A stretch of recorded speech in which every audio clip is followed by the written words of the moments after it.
And so Robert's Rules of Order is one of those tools that people use for having an orderly debate in a very big room.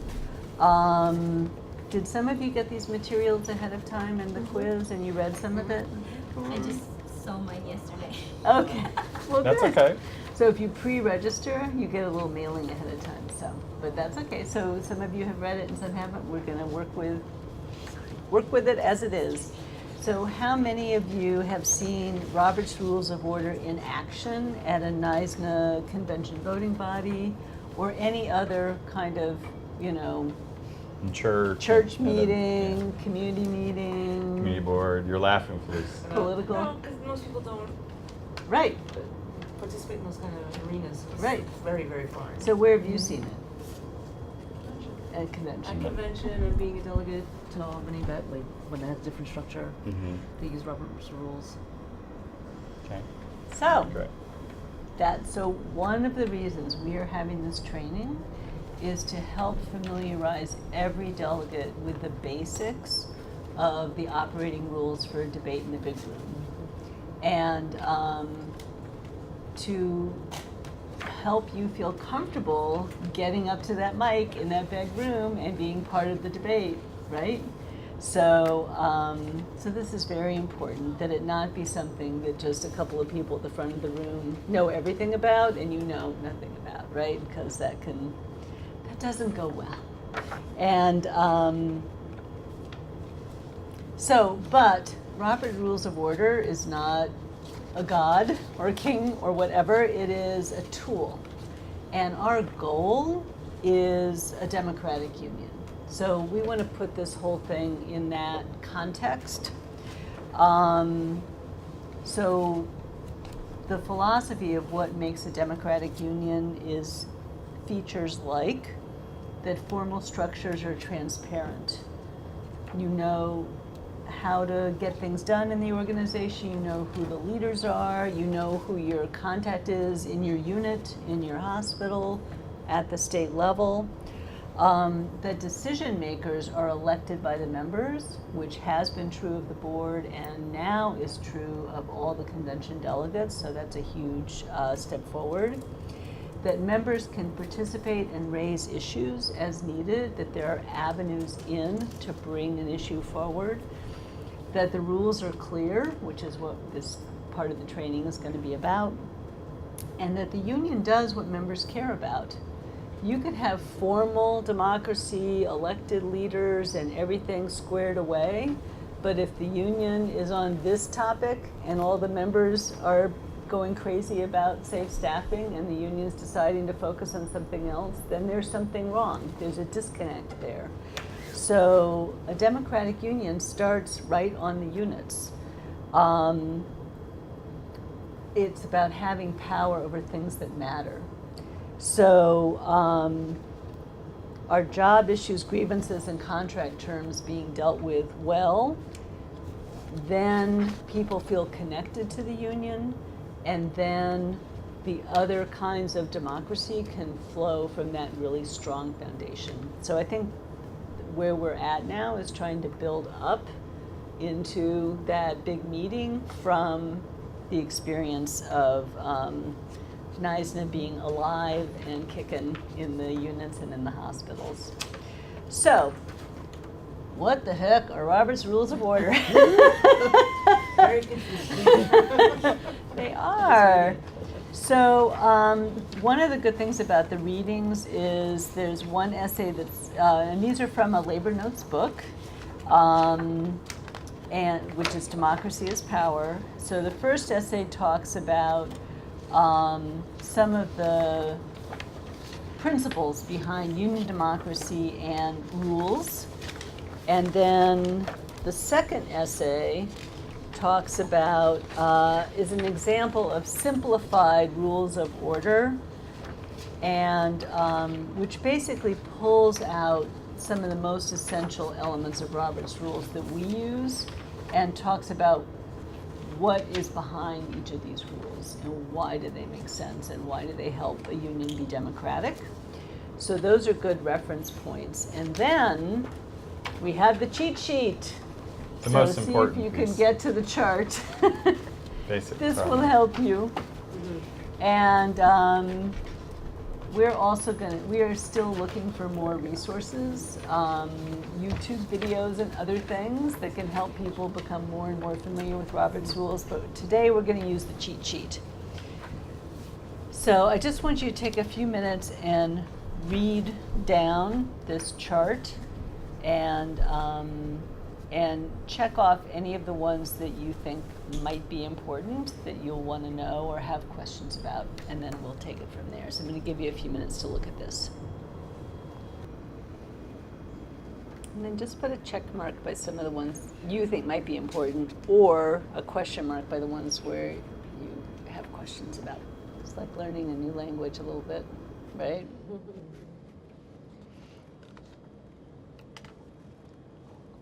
And when you're ready, look up. Okay. So let me just rename a couple of these that may sound more familiar. So on the top, the third one down, complain about heat or noise. I rise to a question of privilege. People usually say, I have a point of personal privilege. That's the phrase you may have heard in a room. So point of personal privilege, and then 2 down from there, to end debate and amendments. I move the previous question. Usually people say, I rise to call the question. And that ends debate and proposes that we vote right now. We've talked enough, time to vote. That's what call the question is about. Okay, so with that clarification, what do you think are some of the most important ones that you can imagine using, or that you think you've heard commonly? Personal privilege. Okay. Because if you're in a large room, there's going to be distractions, sidebars taking place. So I think that would be pretty common. To try and get people to Be quiet. focus and stop having side conversations. Right, Maybe not. right, right. Maybe. Right, or clappers. Maybe it's like, okay, put the clappers down. I'm trying to hear what's going on in the debate. Right. So what are some others that? Point of information. Okay. Seeking more clarification on the issue or what the writer of the motion was thinking. Okay, so we're going to talk about that one. So what about introducing a resolution? What would you use for that? Introduce business, I move that? Yeah, Is that- I That's move right. that. I rise to move that we adopt this resolution. I propose that we adopt this resolution. I want to introduce this resolution. And then, Also amend. yes, so I move to amend the motion, which is I want to change a piece of it. I want to put a different paragraph in, or a whole new motion to substitute for that one. So that happens very commonly in these debates. You know, I like your resolution, but I want to amend this section, right? And then one thing that's not listed here, but typically someone says, I move resolution number 1, and then the chair will say, do you have An amendment. a second? Or second. A second. So I remember that Mark said, you can write a resolution, but you need a second person to endorse the resolution. So really, if nobody in the room agrees with your idea, then you will not have a second, and you're done. You have to have at least one other person who thinks this is a good motion. But practically, as a practical matter, that means you should think about ahead of time, before you step up at the mic, okay, hey, Jane, will you be my second? Right, and get someone ready. And in fact, in the NYSNA convention, there's a motion form which you would use if you're introducing a new motion right there on the spot, or an amendment in the meeting itself, as opposed to months ahead of time. And you write out the language of your proposal, and then you sign it, and your second signs it. And it's like a 3-part form, so one part goes up to the front of the room so that the chair sees the language, and also, yes, I see you have a second, right? So you can just get that done off the bat, and then you keep one. So, but that's essential, that there be at least two people who think this is worth discussing, right? And if you do an amendment, you also need a second, right? So, and then let's talk about call the question, because that is a very common movement or motion that one can make. So we'll talk about this more when we actually do the practice, but essentially it means, I believe it's time we've debated this enough, and let's have a vote. Let's not, we're just going on and everybody agrees, or everybody agrees that we shouldn't pass this. There's a lot of consensus in the room. Instead of talking more and more about it, let's have a vote. So that's what calling the question is about. So one other thing is to call for a standing vote or a call for a division. So Felice, when you're at the NYSNA convention and a motion has been put forward and the debates happen, it's time to vote, how does the voting happen? The chair says all in favor? Yeah, usually it's a hand vote, unless someone thinks that the vote was miscounted. Or a voice Or- vote even, or a voice right? vote. All in favor say aye. Mhm. And then you listen, all opposed, nay, any abstentions. So if it's obvious that the ayes have it, that the yeses have it, or that the noes have it, then the chair will say, the ayes have it, the noes have it. But if it's not clear, like the people who are saying Well, they could yes have are finished the- yelling, and the people who are saying no are yelling back, and you can't really tell. And sometimes if there's a member in the audience doesn't believe the vote, Right, they can actually ask for a standing vote, right. and then they actually physically count. Right. So there will be staff counters assigned to every section of the room with clickers. So if the chair says, okay, let's have a hand vote or a standing vote, we're ready to go into action.